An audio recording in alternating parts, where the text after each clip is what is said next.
അങ്ങനെ കേന്ദ്രമന്ത്രി ജോർജ് കുര്യൻ രാജിവെച്ചു.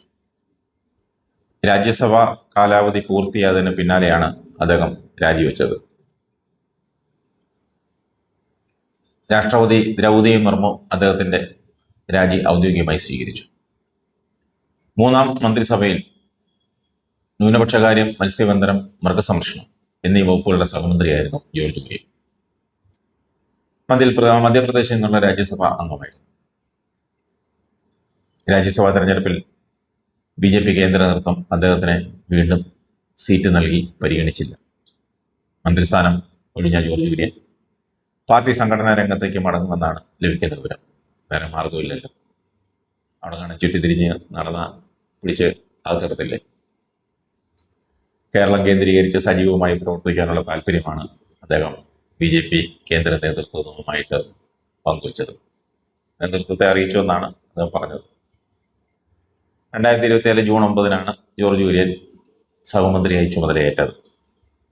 കഴിഞ്ഞ നിയമസഭാ തെരഞ്ഞെടുപ്പിൽ കാഞ്ഞിരപ്പള്ളിയിൽ മത്സരിച്ചെങ്കിലും കാര്യമായ ചലനമുണ്ടാക്കാൻ കഴിയാതെ ദയനീയമായി തോറ്റ് തുന്നപ്പാടി.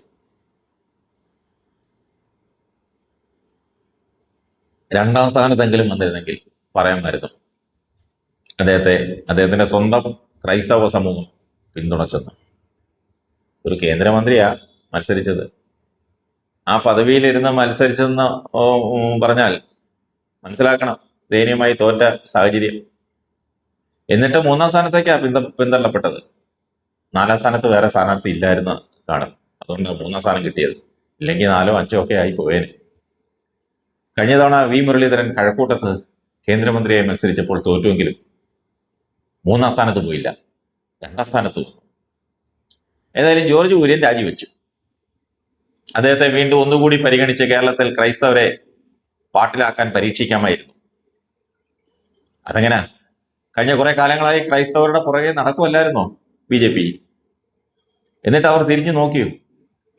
ക്രൈസ്തവർക്ക് വേണ്ടി എന്തെല്ലാം ചെയ്തു? നന്ദി വേണം, നന്ദി. ജോർജ് കുര്യനെ കേന്ദ്രമന്ത്രിയാക്കി.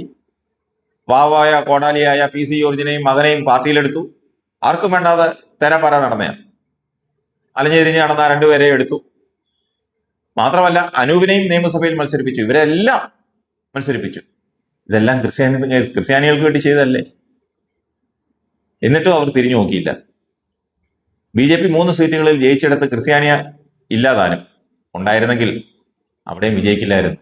കാരണം അവരെല്ലാം കൂട്ടത്തോടെ മറ്റവർക്ക് വോട്ട് ചെയ്താൽ അവരല്ലേ ജയിക്കത്തുള്ളൂ.